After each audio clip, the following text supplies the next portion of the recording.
নমস্কার নমস্কার নমস্কার নমস্কার নমস্কার নমস্কার নমস্কার আপনাদের সবাইকে সবাইকে সবাইকে নমস্কার জানাচ্ছে আপনাদের সৌমিত্র বসু।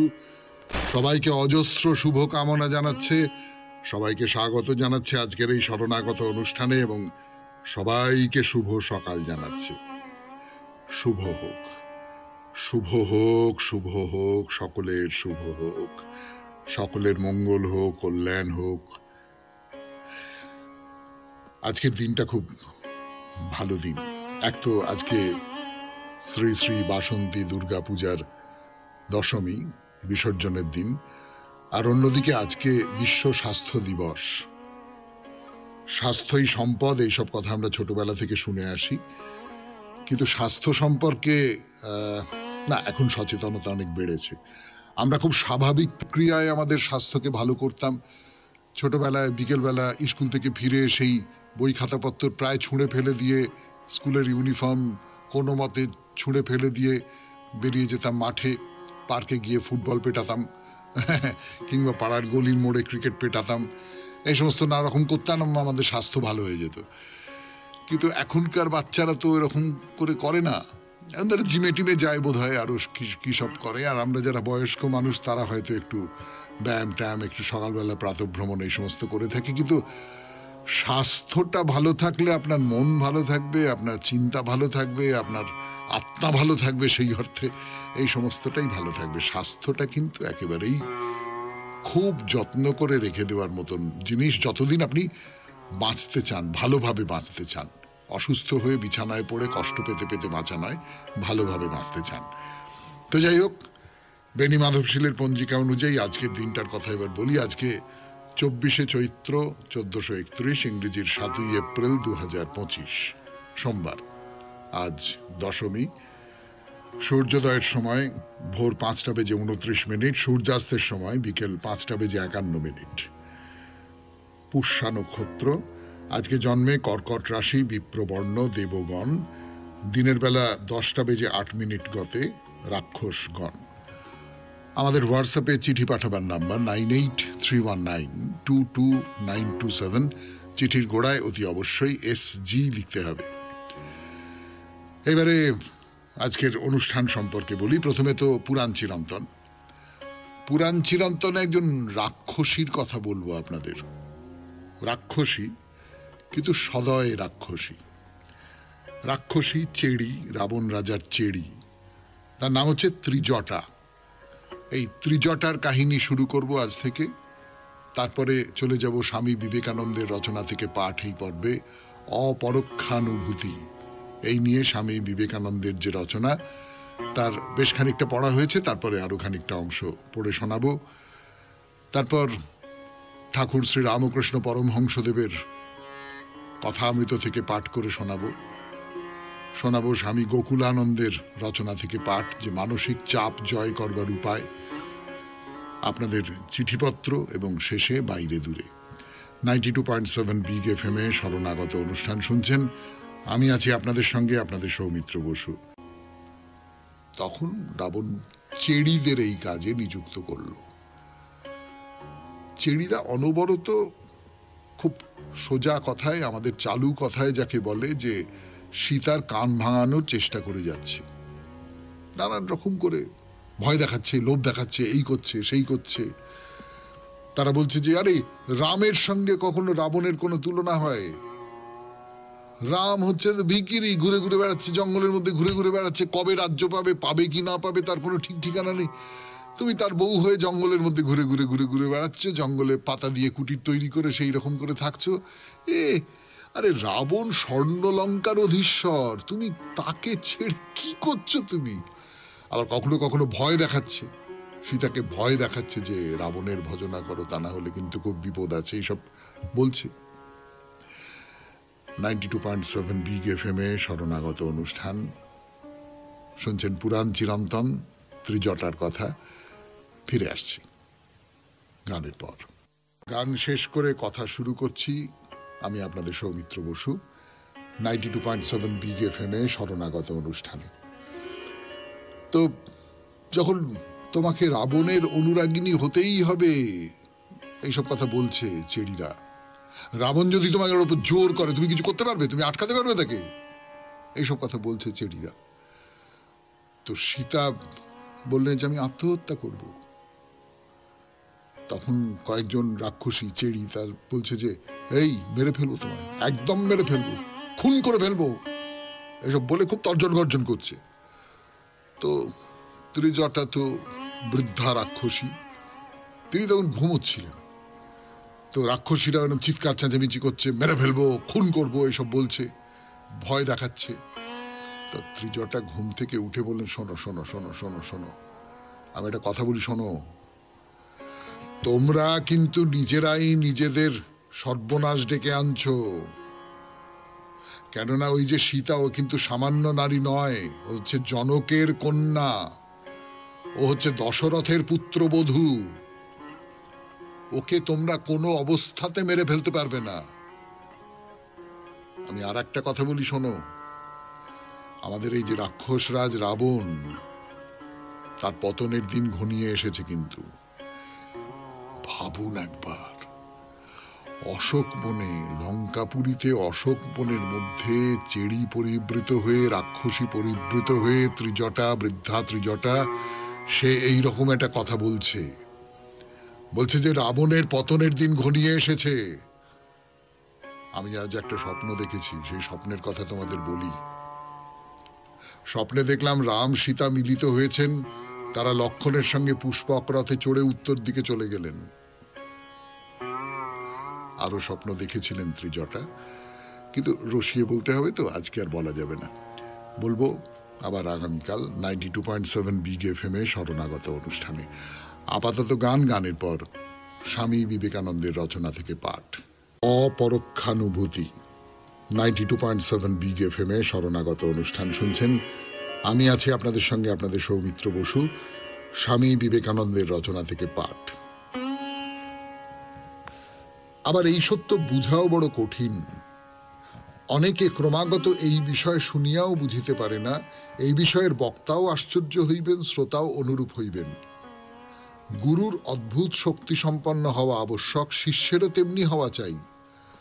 মনকে আবার বৃথা তর্কের দ্বারা চঞ্চল করা উচিত নহে, কারণ পরমার্থ তত্ত্ব তর্কের বিষয় নহে, প্রত্যক্ষের বিষয়। আমরা বরাবর শুনিয়া আসিতেছি, প্রত্যেক ধর্মই বিশ্বাসের উপর খুব জোর দেয়।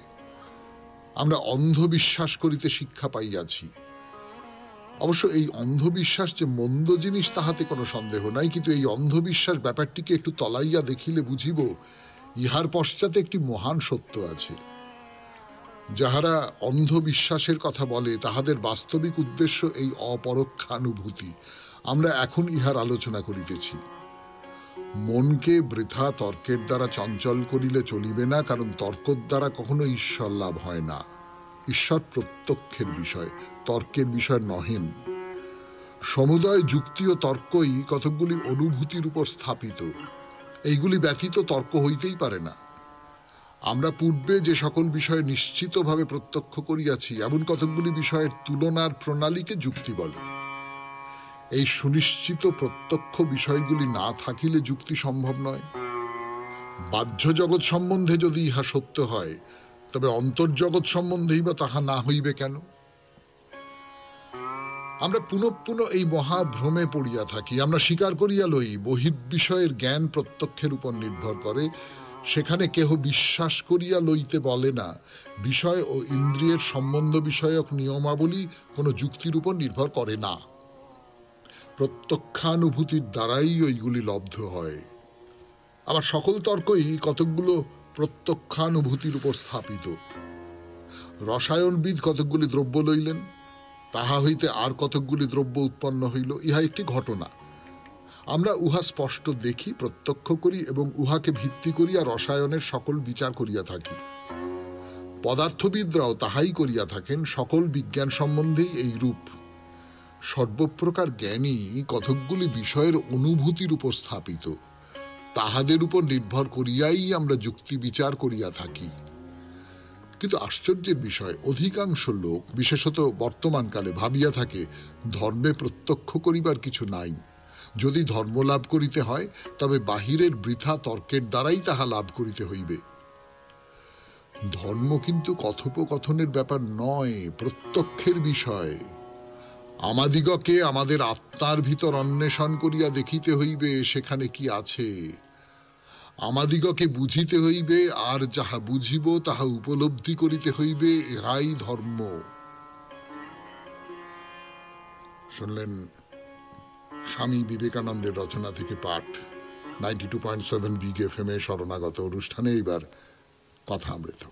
গানের পর ফিরে এলাম 92.7 বিগ এফএম এ শরণাগত অনুষ্ঠান শুনছেন। ঠাকুর সেই শ্রীরামচন্দ্রের বাগানে বেড়াতে গেছেন, গিয়ে ঘুরে টুরে বেড়াচ্ছেন। বেড়াতে বেড়াতে খানিকক্ষণ বাদে সুরেন্দ্রর বাগানে যাচ্ছেন। আবার পথে দেখলেন যে একজন সাধু বসে রয়েছেন বাগানে গাছতলায়, একা খাটিয়ায় বসে রয়েছেন। তো ঠাকুর ওই সাধুকে দেখতে পেয়েছেন। এবার সাধুর কাছে যেতে হবে, সাধু সঙ্গ করতে হবে, সাধুর সঙ্গে একটু কথা বলতে হবে। সবসময় গৃহী মানুষদের সঙ্গে কথা বললে তো চলবে না। গৃহী মানুষদের সঙ্গে কথা বলা মানে নিজের উপলব্ধির কথা তাদের বলা, তাদের উদ্বোধিত করা, এই কাজটা নিশ্চয়ই, এই কাজটা অবতারের একটা বড় কাজ। কিন্তু অবতারকেও তো তার সমমনোভাবাপন্ন বা তার কাছাকাছি মনোভাবাপন্ন মানুষের সঙ্গে একটা আদান প্রদানের জায়গা তৈরি করতে হবে। ফলে তিনি সাধুর কাছে চলে গেছেন, গিয়ে সাধুর সঙ্গে কথাবার্তা বলছেন। বলে যে সমস্ত কথা হয়েছে, আরো বলি আপনাদের যে ঠাকুর বলছেন যে এই আদ্যা শক্তি আর ব্রহ্ম অভেদ। ব্রহ্মকে ছেড়ে শক্তি হয় না, যেমন জলকে ছেড়ে তরঙ্গ হয় না, যেমন বাদ্যকে ছেড়ে বাজনা হয় না, সেই রকম। তো ঠাকুর বলছেন যতক্ষণ তিনি এই লীলার মধ্যে রেখেছেন ততক্ষণ দুটো বলে মনে হয়, কিন্তু শক্তি বললেই ব্রহ্ম আছেন। যেমন রাত বোধ থাকলেই দিন বোধ আছে, জ্ঞান বোধ থাকলেই অজ্ঞান বোধ আছে। আর একটা অবস্থায় তিনি দেখান যে ব্রহ্ম জ্ঞান অজ্ঞানের পার, মুখে কিছুই বলা যায় না। জো হ্যায় সো হ্যায়, যেটা আছে সেটা আছে, সেটাকে আপনি কিছুতেই ব্যাখ্যা করতে পারবেন না। সেটা আসলে এই, তার ফলে এই, তার ফলে এই সব কিচ্ছু করা যাবে না। ব্রহ্ম আছেন, তিনি কিরকম সেইটা বলা অসম্ভব। তো এই নিয়ে সাধুর সঙ্গে বেশ খানিকটা কথাবার্তা হয়েছে এবং বুঝতেই পারা যাচ্ছে যে ঠাকুর খুব খুশি। বেশ মানে সাধুর সঙ্গে কথা বলে, ভেগ ধরা সাধু নয়, সত্যিকারের সাধু, সেও তার উপলব্ধির কথা বলেছে। তো বা এই দুজনের যে উপলব্ধি, সেই দুজনের উপলব্ধির মধ্যে একটা সেতু তৈরি হতে পেরেছে। শ্রীরামকৃষ্ণ গাড়ির দিকে যাচ্ছেন, সাধুটিও সঙ্গে সঙ্গে তাকে গাড়িতে তুলে দিতে আসছেন। তো শ্রীরামকৃষ্ণ যেন অনেক দিনের খুব পরিচিত বন্ধু, সাধুর হাতের ভেতরে হাতটা নিয়ে প্রায় জড়িয়ে ধরে দুজনে মিলে গাড়ির দিকে যাচ্ছেন। কে বলবে যে এই একটু আগে সুরেন্দ্রের বাগানে যাওয়ার পথে সাধুকে দর্শন করেছেন তিনি, সাধুর সঙ্গে কতক্ষণেরই বা কথাবার্তা হয়েছে, কিন্তু ওই ঈশ্বর ভাবনার দিক থেকে দুজনের খুব বন্ধু। তো গাড়ির দিকে যাচ্ছেন, গাড়িতে তুলে দিয়ে সাধু আবার নিজের জায়গায় চলে গেলেন। তো ঠাকুর বলছেন যে সাধুটি বেশ বেশ, ওই রামকে বলছেন তুমি যখন যাবে সাধুটিকে দক্ষিণেশ্বরের বাগানেও নিয়ে যেও। সাধুটি বেশ, একটা গানে আছে, সহজ না হলে সহজকে চেনা যায় না। শুনছেন কথামৃত থেকে পাঠ 92.7 বিগ এফএম এ শরণাগত অনুষ্ঠানে। একটু গান শুনে আবার শুরু করব পাঠ। বলছিলাম আপনাদের 92.7 বিগ এফএম এ শরণাগত অনুষ্ঠানে এই গানের আগে যে কথামৃত নিয়ে কথা বলছিলাম, সেখানে যে সহজ না হলে সহজকে পাওয়া যায় না। আহা, এটা বড় ভালো কথা। আমরা না সহজ নই। তো আপনি আমি আমরা সবাই বুঝতে পারি যে আমরা সহজ নই। আমরা নানান রকম প্যাঁচ পয়জারের মধ্যে ঢুকে পড়েছি, সেখান থেকে আর বেরোতে পারি না। আপনি খুব সহজ করে কোনো কিছুকে দেখতে পারেন? খুব সহজ করে দেখলাম, বালকের মতন করে দেখলাম, অনায়াসে দেখলাম। তার ভেতরে অন্য কোনো স্তর, অন্য কোনো ধান্দা, অন্য কোনো মতলব, এই সমস্ত কিছু না ভেবে না দেখে তাকে দেখলাম। এই ধরনটাই আমাদের নয়। এই যে অভ্যাস, এই সরলতার অভ্যাস, এখান থেকে আমরা বিচ্যুত হয়েছি। স্বর্গ থেকে যেমন মানুষ বিচ্যুত হয়েছে, সেই রকম করে বিচ্যুত হয়েছি। তো তো ঠাকুর তাই বলছেন যে সহজ না হলে সহজকে তার সঙ্গে মেলা যায় না, তাকে চেনা যায় না। ঈশ্বরও তো সহজ, সেই যে পরম তিনিও তো সহজ। সহজ মানে তুমি ব্যাকুল হয়ে তাকে ডাকো, যে কোনো উপায় থেকে ডাকো, তিনি সাড়া দেবেন। ব্যাকুল হয়ে ডাকতে হবে, বিশ্বাস নিয়ে ডাকতে হবে। এই ধরুন বলি আপনাদের, এই যে চৈতন্য লীলা, চৈতন্য লীলায় বিনোদিনী অপূর্ব অভিনয় করতেন, শ্রী চৈতন্যদেবের চরিত্রে অভিনয় করতেন। তো বিনোদিনী এইটা করতেন কি করে? তিনি গভীরভাবে বিশ্বাস করেছিলেন, গভীরভাবে বিশ্বাস করেছিলেন যে আমি শ্রী চৈতন্যদেব। এই বিশ্বাসটা তার ভেতরে জাগিয়ে তুলতে পেরেছিলেন। আপনি যদি বিশ্বাসটা করতে পারেন তাহলে আপনি অনেকটা পর্যন্ত এগিয়ে গেলেন। তো সাধুটি নিরাকারবাদী, শুনলেন সাধুটি নিরাকারবাদী। তো বেশ, তিনি নিরাকার সাকার হয়ে রয়েছেন আরো কত কি, যারই নিত্য তারই লীলা। সেই বাক্যবনের অতীত যিনি, তিনি নানা রূপ ধরে অবতীর্ণ হয়ে কাজ করছেন। সেই ও হতে ও শিব, ও কালী, ও কৃষ্ণ হয়েছেন। নিমন্ত্রণকর্তা একটা ছোট ছেলে পাঠিয়ে দিয়েছেন, তার কত আদর, কেননা সে অমুকের দৌহিত্র কি পৌত্র। তিনি এসেছেন, তার প্রতিনিধি হয়ে এসেছে কেউ। তাহলে এই যে সাকার, এই যে মূর্তি, সে তো সেই নিরাকার বলুন, সেই অনন্ত বলুন, তারই প্রতিনিধি। সেই প্রতিনিধি হয়ে তিনি এসেছেন। তো সুরেন্দ্রের বাগানে একটু জলযোগ করে শ্রীরামকৃষ্ণ দক্ষিণেশ্বরের দিকে চলে গেল। শেষ হলো আজকের কথামৃত থেকে পাঠ 92.7 বিগ এফএম এ শরণাগত অনুষ্ঠানে। এইবার মানসিক চাপ জয় করবার উপায় নিয়ে স্বামী গোকুলানন্দজির রচনা থেকে পড়ে শোনাবো আপনাদের। স্বামী গোকুলানন্দের রচনাটির শেষ যে অংশটা, সেইটা একটু শোনাই আপনাদের। সেটা হচ্ছে, এ কথা ভাবা ঠিক নয় যে শুধুমাত্র কঠোর পরিশ্রমীরাই মানসিক চাপের শিকার, কেউ এর থেকে মুক্ত নয়। তবে নানা জনে নানা পথে এ সমস্যার হাত থেকে মুক্তির পথ খোঁজেন। ডাক্তারি শাস্ত্র এ ব্যাপারে গোঁড়া বা বলতে পারেন প্রাচীনপন্থী। ধরুন কেউ একজন মানসিক চাপ বা অবসন্নতা কিংবা স্নায়বিক পীড়ার শিকার, তিনি নিশ্চয়ই ডাক্তারের কাছে গিয়ে হাজির হবেন। ডাক্তার হয়তো রোগের মূলটা ধরতে পারলেন না, কিন্তু তিনি চিকিৎসা শুরু করলেন। চিকিৎসা শুরু হলেও আসলে রোগী কিন্তু চিকিৎসাবিহীনই রয়ে গেলেন। এখানে বিশেষ করে মনে রাখতে হবে যে রোগী মানে নিছক একটা দেহ নয়, তার একটা মনও আছে। ডাক্তার হয়তো রোগীর মানসিক অবস্থার কথা বিচারেই আনছেন না, কিন্তু এর ফল ভুগতে হবে শরীরকেই। মানসিক চাপে ভোগা রোগী ডাক্তারকে হয়তো মাথা ধরা, পিঠে ব্যথা বা উচ্চ রক্তচাপের কথা বলবেন। এই সমস্ত রোগী তো মন থেকে উদ্ভূত, কিন্তু ডাক্তার তো দৈহিক চিকিৎসাই শুধু করবেন। আবার রোগী যদি কোনো মনোবিশারদের কাছে যান, সেটাও একটা বিশাল টাকার ধাক্কা। অনেক বাবা মার কথা আমার কানে এসেছে যারা এভাবে সন্তানের চিকিৎসার জন্য হাজার হাজার টাকা খরচ করেছেন। এসব ক্ষেত্রে আমার উপদেশ, রোগের কথা সম্পূর্ণ ভুলে যান। বিশ্বাস রাখুন আপন অন্তর্নিহিত দেবত্বে।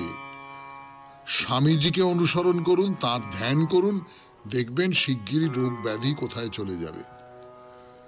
বেশ কিছু ক্ষেত্রে এই পথে দারুণ ফল পাওয়া গেছে। মানসিক রোগের সবচেয়ে বড় দাওয়াই সার্থক দেহমন বন্ধন, দেহের আর মনের সঠিক সমন্বয়। প্রাচীন ডাক্তারি ধ্যান ধারণার কথা ছাড়ুন, বর্তমান পন্থা হলো দেহের সাথে রোগীর মনকেও সমান গুরুত্ব দিতে হবে। এ প্রসঙ্গে জন আর হার্ভের একটা প্রবন্ধের কথা বিশেষভাবে মনে পড়ছে। প্রবন্ধটার নাম an overview of stress and stress management. প্রবন্ধে হার্ভের নিজের বেশ কিছু অভিজ্ঞতার কথা বলেছেন। একটা অভিজ্ঞতার কথা সংক্ষেপে বলি। একদিন হার্ভের এক বন্ধু তার অফিসে এলেন। বন্ধুর চোখে মুখে উদ্বেগের স্পষ্ট ছাপ। ভদ্রলোক হার্ভেকে তার পরিবারের একটা অদ্ভুত ইতিহাস শোনালেন। প্রথমে তিনি বললেন তার ঠাকুরদার বাবার কথা। ভদ্রলোকের স্বাস্থ্য ছিল দেখবার মতো এবং সারা জীবন সুস্থ দেহে বেঁচে ৭৮ বছর বয়সে তিনি হৃদরোগে মারা গেলেন। এরপর এলো তার ঠাকুরদার কথা। ঠাকুরদা নিজের চেষ্টায় বেশ বড়সড় ব্যবসার মালিক হয়েছিলেন। তারও মৃত্যু হলো ওই হৃদরোগেই ৬৮ বছর বয়সে। এরপর তার বাবাও হৃদরোগেই মারা গেলেন ৫৮ বছর বয়সে। হতাশার দীর্ঘশ্বাসে বন্ধু এবার হার্ভেকে বললেন, সব দেখে শুনে আমার তো মনে হচ্ছে ৪৮ বছর বয়সেই আমার পরমায়ু শেষ হয়ে যাবে। কিছুক্ষণ নীরব থাকার পর বন্ধু নিজেকে সামলে নিয়ে হার্ভেকে জিজ্ঞাসা করলেন, আচ্ছা মিস্টার হার্ভে, কেন এমনটি হচ্ছে বলতে পারেন কেন এরা পরপর আরো কম বয়সে মারা গেলেন? আবার কিছুক্ষণ নীরবতার পর বন্ধু জিজ্ঞাসা করলেন, এমন কোনো উপায় কি নেই যাতে আমি অকাল মৃত্যু এড়াতে পারি? মিস্টার হার্ভে তার প্রবন্ধে লিখছেন যে বন্ধুর কাছ থেকে সবকিছু শোনার পর তিনি এই নিয়ে গভীরভাবে চিন্তা ভাবনা শুরু করলেন। বন্ধুর অবস্থা সত্যিই ছিল সঙ্গীন, এবং এমন সঙ্গীন অবস্থা তো কখনো কখনো আমাদের জীবনেও আসে। তাই হার্ভে তার বন্ধুকে যে পরামর্শ দিলেন তা আমাদের সবার কাছেই গ্রহণযোগ্য। হার্ভে বললেন, আপনি কেন ভাবছেন যে ৪৮ বছরের বেশি আপনি বাঁচবেন না? কেন ডুবে আছেন নৈরাশ্যে? কেন শুধু নেতিবাচক চিন্তায় আচ্ছন্ন হয়ে আছেন? আশা নিয়ে বাঁচুন, আলো নিয়ে বাঁচুন, বাঁচুন সদার্থক দৃষ্টিভঙ্গি নিয়ে। নির্দিষ্ট কিছু নিয়ম মেনে চলুন। আমি যেভাবে চলতে বলছি সেইভাবে চলে দেখুন। আপনার প্রপিতামহের মতো আপনিও দীর্ঘকাল বাঁচবেন। হার্ভের বন্ধু প্রকৃতই দীর্ঘদিন বেঁচেছিলেন। শেষ হলো মানসিক চাপ জয় করার উপায়, স্বামী গোকুলানন্দের রচনা থেকে পাঠ। এরপর গানের পর চিঠিপত্র। এবারে চিঠিপত্র। 92.7 বিগ এফএম এ শরণাগত অনুষ্ঠানে মৌসুমী দত্ত চিঠি লিখেছেন দমদম ক্যান্টনমেন্ট থেকে। পড়ে শোনাই সেই চিঠি 92.7 বিগ এফএম এ শরণাগত অনুষ্ঠানে। বিষয়ভিত্তিক চিঠি নয়, তবে কিছু জরুরি তথ্য, ভ্রমণের অভিজ্ঞতা অথবা কোনো পরামর্শ অনুষ্ঠান সম্পর্কে। না, একেবারেই তা নয়। তাহলে খামোক্ষায় কেমন চিঠি? বলি তবে, প্রিয় শরণাগত অনুষ্ঠানের সেই অংশ উপসংহারের কবিতা উড়িয়ে নিয়ে গেল আমাকে ২০ বছর আগে। শুনলাম মাতৃবৎসল। মেঘের মধ্যে মাগো যারা থাকে তারা আমায় ডাকে। ক্লাস 3-তে পড়া বড় ছেলে মুখস্থ করছে এই কবিতা অনুষ্ঠানের জন্য। কতবার পড়ে, আমাকে পড়া দেয়। ছোট ভাই তার, বয়স ১ বছর ৯ মাস, এতটুকু। একদিন শুনি সে বলছে এই কবিতা পুরোটা, কচি গলায় গল্প বলার মতো এক্সপ্রেশন। বিস্মিত মা আমি, শেখাইনি তো ওকে। মুখস্থ করে নিয়েছে দাদার শুনে শুনে। বলছে মা যে চেয়ে থাকে, সন্ধে হলে নাম ধরে মোর ডাকে, কেমন করে ছেড়ে থাকবো তাকে। আজ তার ২২ বছর। পড়ার শেষে শুরু হয়েছে কর্মজীবন। আজও সন্ধে হয়, সন্ধে পেরিয়ে রাত। কই মা তো ডাকে না নাম ধরে। জানি ফিরবে সময় হলে। পুরনো খাতার পাতার ভাঁজে চাপা পড়েছিল যে কথা, শ্রদ্ধেয় সৌমিত্র বসু দাদা কেমন করে যেন তাকে খুঁজে দিলেন। এমনি করে কত কিছুই প্রাপ্তি হয়। ভোরের লাল রং সাদা হতে হতে কতই না মুক্তদানা জমা হতে থাকে সঞ্চয়ের হাত ব্যাগে। সকালে বড্ড ব্যস্ততা, অফিসের ভাত দিতে হবে যে। রান্নাঘরে রেডিওর পাশে থাকা নোটবুক, কোনায় যার হলুদের ছোপ, তাতে লেখা হতে থাকে কত অজানা কথা। এই যেমন ক্ষত্রিয়, এই শব্দটি এসেছে ক্ষত থেকে। ক্ষত থেকে ত্রাণ যে করে সে ক্ষত্রিয়। আবার মোক্ষ, এই শব্দ এসেছে মুচ ধাতু থেকে, যার অর্থ মোচন করা, অর্থাৎ মুক্ত করা। আরো জেনেছি রাজা শব্দের অর্থ, যা এসেছে রঞ্জন থেকে, রঞ্জিত করে, রাঙিয়ে দেয় প্রজাদের। এমনি আরো কত কিছু। শরণাগত এসব দিয়েছে আমাকে। আর একটা কথা বলি, ৬৪ কলা সম্বন্ধে আমরা জানলাম ৭/১২/২৪ থেকে ২৪/১/২৫ পর্যন্ত, এই ১.৫ মাস ধরে। রেকর্ডিং এর দৌলতে লিখে রাখলাম খাতায় বিশদে। কাব্য সমস্যা পূরণ, প্রহেলিকা এসবের উদাহরণ অনবদ্য। কোনোদিন ভাবিনি এইসব কলাবিদ্যার কথা এভাবে জানতে পারবো বলে। যারা রেকর্ডিং করেন তাদের কাছে কৃতজ্ঞতার শেষ নেই। এমনি করেই আমরা ঋদ্ধ হই প্রতিদিন নিয়ত। খাঁচার পাখি আজ এভাবেই ডানা মেলল চিঠির ভাষায়। বড় হয়ে গেল বোধহয়, শব্দ সংখ্যা গুণিনি। সবার জন্য শুভকামনায়, মৌসুমী দত্ত, দমদম ক্যান্টনমেন্ট। দুটো তিনটে কথা বলি মৌসুমী দেবী। প্রথম কথা হচ্ছে যে এই যে কোনো বিষয় ভিত্তিক চিঠি নয়, যে সমস্ত বিষয় নিয়ে চিঠি লেখা হয় তার মধ্যে কোনোটাই নয়, এইরকম চিঠি মাঝে মাঝে লিখবেন, প্লিজ লিখবেন। 2 নম্বর হলো যে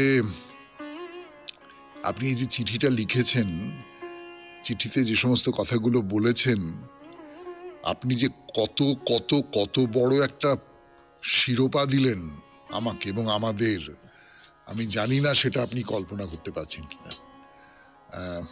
আপনাকে অশেষ কৃতজ্ঞতা। শুধু একটাই অনুরোধ, আপনি কিন্তু চিঠি দেবেন। এত ভালো লেখেন আপনি, এত গুছিয়ে, এত সুন্দর ভাষা আপনার।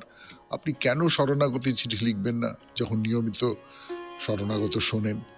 ওই রান্না বাড়ার কাজকর্ম শেষ করে খাবার টাবার দিয়ে দিয়ে দুপুরবেলা বসে চিঠি লিখবেন, কেমন? অনেক ধন্যবাদ আপনাকে। এইবার তাহলে বাইরে দূরে 92.7 বিগ FM এ শরণাগত অনুষ্ঠানে শৈলেশ্বরী মন্দির। 92.7 বিগ FM এ শরণাগত অনুষ্ঠানে ভারতের যে শেষ যে রাজ্য মূল ভূখণ্ডের, সেই মূল ভূখণ্ডের শেষ রাজ্য হচ্ছে কেরালা। এই কেরালায় প্রচুর দুর্গা মন্দির আছে, মানে 108টা বেশ নামকরা বিখ্যাত দুর্গা মন্দির আছে। তার মধ্যে একটিকে আমরা বেছে নিয়েছি। কেন বেছে নিয়েছি সে কথা আপনাদের বলেছিলাম, যে এর সঙ্গে মৃদঙ্গ শব্দটা জড়িত এবং এর যে কাহিনী, সেই কাহিনীর সঙ্গেও মৃদঙ্গ ব্যাপারটা জড়িত। একটা মৃদঙ্গ হচ্ছে স্বর্গের এক বাদ্যযন্ত্র। সেই স্বর্গের বাদ্যযন্ত্র নিচে নেমে এসেছিল, এখানে পড়েছিল।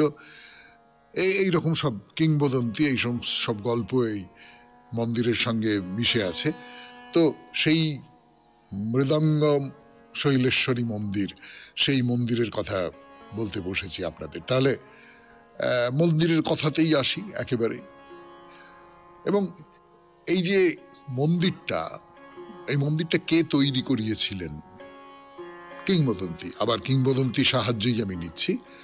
কিংবদন্তিতে বলছেন যে পরশুরাম, হ্যাঁ পরশুরাম, মানে ভগবান বিষ্ণুর 6ষ্ঠ অবতার যে পরশুরাম, সেই পরশুরাম এই মন্দিরটা তৈরি করেছিলেন। এই যে মৃদঙ্গ শৈলেশ্বরী মন্দির, তার চতুর্ভুজা, 4টি হাত, 2টি হাত ওপরের দিকে আশীর্বাদের ভঙ্গিতে রয়েছে, আর 2টি হাতে ধরে রয়েছেন শঙ্খ এবং চক্র। মন্দিরে যে দেবী দুর্গা রয়েছেন, এখানকার স্থানীয় ভাষায় তার একটা নাম আছে। সে নামটা আমাদের তো পরিচিত নয়। আমরা দুর্গা বলতে দুর্গা, মহিষাসুর মর্দিনী ইত্যাদি ইত্যাদি ও নানান রকম নামে জানি, কিন্তু এখানে এই একেবারে কেরালার যে ভাষা, সেই ভাষায় দুর্গার যে নাম, সেই নামটা হচ্ছে মেজাভিল ভগবতী। এর মধ্যে ভগবতী নামটা আমাদের চেনা, মেজাভিল।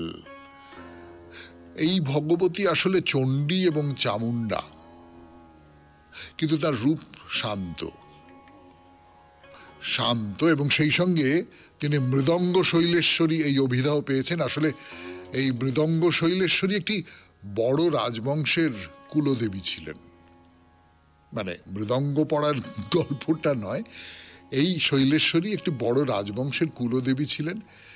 সেই রাজবংশের নাম কট্টায়ন। কট্টায়ন ওই অঞ্চলের একটা খুব বড় রাজবংশ ছিল। তো সেই মৃদঙ্গ শৈলেশ্বরী মন্দির দর্শন করতে এসেছি আমরা 92.7 বিগ FM এ শরণাগত অনুষ্ঠানে। সেই মন্দিরের কথা আরো বলবো, ফিরে আসছি গানের পর। শেষ পর্যায়ের কথা, মৃদঙ্গ শৈলেশ্বরী মন্দিরের কথা। কেরালার একটি দুর্গা মন্দির। সেই মন্দিরটা আসলে ছিল কোট্টায়ন, ওই অঞ্চলের খুব বড় রাজবংশ। তো সেই রাজবংশের যিনি কুলদেবী তিনি তিনি হচ্ছেন এই দেবী শৈলেশ্বরী। শৈলেশ্বরী মানে আপনারা বুঝতেই পাচ্ছেন, শৈল পাহাড়, পাহাড়ের ঈশ্বরী অর্থাৎ পাহাড়ের দেবী এই দুর্গা দেবী। সেই বিবরণ যে চারপাশে পাহাড় অরণ্য, তার মধ্যে এই মন্দির। এই মন্দিরের কথা বলতে গেলে একজনের নাম বিশেষভাবে বলতে হবে। তো সেই মানুষটি আলেকজান্ডার, তিনি একজন অবসরপ্রাপ্ত পুলিশ কর্তা ছিলেন, কেরালা পুলিশে কাজ করতেন। যখন এই মন্দিরটা মোটামুটি ধ্বংসস্তূপে পরিণত হয়েছে তখন তিনি একে বাঁচিয়ে তোলবার চেষ্টা করেন। এখানে একটা গল্প আছে, সেই গল্পটা বলি আপনাদের। মানে এটা কিন্তু খুব সত্য ঘটনা হিসেবে স্বীকৃত। সেটা হচ্ছে যে এই মন্দিরের যে মূর্তি, সেই মূর্তিটা বারবার চুরি হয়ে যায়। মন্দিরে কোনো রক্ষী নেই, মন্দিরে দেবীকে রক্ষা করবার জন্য কোনো রকমের কোনো প্রহরার ব্যবস্থা কিন্তু নেই, কিচ্ছু নেই। কিন্তু এই মন্দিরের মূর্তি যদি চুরি হয়ে যায় তাহলে প্রত্যেকবার চোরেরা সেই মূর্তি ফেরত দিয়ে দেয়। এটা করে 3 বার হয়েছে। সে গল্প বলবো আপনাদের, কিন্তু তার আগে মন্দিরের অন্য কথা বলে নি। আচ্ছা, মন্দিরে তো যাবেন পুজো দিতে, পুজোর সময়টা একটু বলে রাখি আপনাদের। সকালবেলা দর্শনের সময়, মন্দির দর্শনের সময় কখন, সেইটা ভোর 5টায় মন্দির খুলে যায়, 12:30 পর্যন্ত। তারপরে দেবীকে দর্শন করবার সময় হচ্ছে সেই বিকেল 5টা, অর্থাৎ 12:30 থেকে 5টা পর্যন্ত মন্দির বন্ধ থাকে। আজকে এই মৃদঙ্গ শৈলেশ্বরী মন্দিরের কথা এই পর্যন্তই থাক, আবার পরের দিন।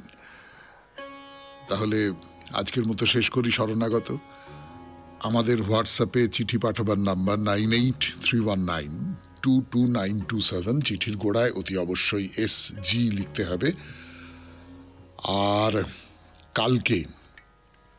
কালকে সন্ধে 6টার মধ্যে নারী জাগরণের অভিজ্ঞতা নিয়ে আপনার চিঠি আমাদের দপ্তরে পৌঁছে যাওয়া চাই। এবারে কবিতা, রবীন্দ্রনাথের কবিতা। যে চিঠিটা শুনলাম আজকে, পড়লাম, সেই চিঠির সূত্র ধরেই রবীন্দ্রনাথের এই কবিতাটি শোনাই, শিশু কাব্যগ্রন্থের সমব্যথী। যদি খোকা না হয়ে আমি হতেম কুকুর ছানা, তবে পাছে তোমার পাতে আমি মুখ দিতে যাই ভাতে, তুমি করতে আমায় মানা। সত্যি করে বল, আমায় করিস নে মা ছল, বলতে আমায় দূর দূর দূর কোথা থেকে এলো এই কুকুর। জামা তবে জামা, আমায় কোলের থেকে নামা, আমি খাবো না তোর হাতে, আমি খাবো না তোর পাতে। যদি খোকা না হয়ে আমি হতেম তোমার টিয়ে, তবে পাছে যাই মা উড়ে আমায় রাখতে শেকল দিয়ে। সত্যি করে বল, আমায় করিস নে মা ছল, বলতে আমায় হতবাকা পাখি, শিকল কেটে দিতে চায় রে ফাঁকি। তবে নামিয়ে দে মা, আমায় ভালোবাসিস নে মা, আমি রব না তোর কোলে, আমি বনেই যাব চলে। খুব ভালো থাকবেন, আনন্দে থাকবেন। নমস্কার। নমস্কার নমস্কার নমস্কার নমস্কার নমস্কার নমস্কার নমস্কার আপনাদের সবাইকে সবাইকে সবাইকে নমস্কার জানাচ্ছে আপনাদের সৌমিত্র বসু। সবাইকে অজস্র শুভ কামনা জানাচ্ছে, সবাইকে স্বাগত জানাচ্ছে আজকের এই শরণাগত অনুষ্ঠানে, এবং সবাইকে শুভ সকাল জানাচ্ছে। শুভ হোক, শুভ হোক, শুভ হোক, সকলের শুভ হোক, সকলের মঙ্গল হোক, কল্যাণ হোক। আজকের দিনটা খুব ভালো দিন। এক তো আজকে শ্রী শ্রী বাসন্তী দুর্গা পূজার দশমী, বিসর্জনের দিন, আর অন্যদিকে আজকে বিশ্ব স্বাস্থ্য দিবস। স্বাস্থ্যই সম্পদ, এইসব কথা আমরা ছোটবেলা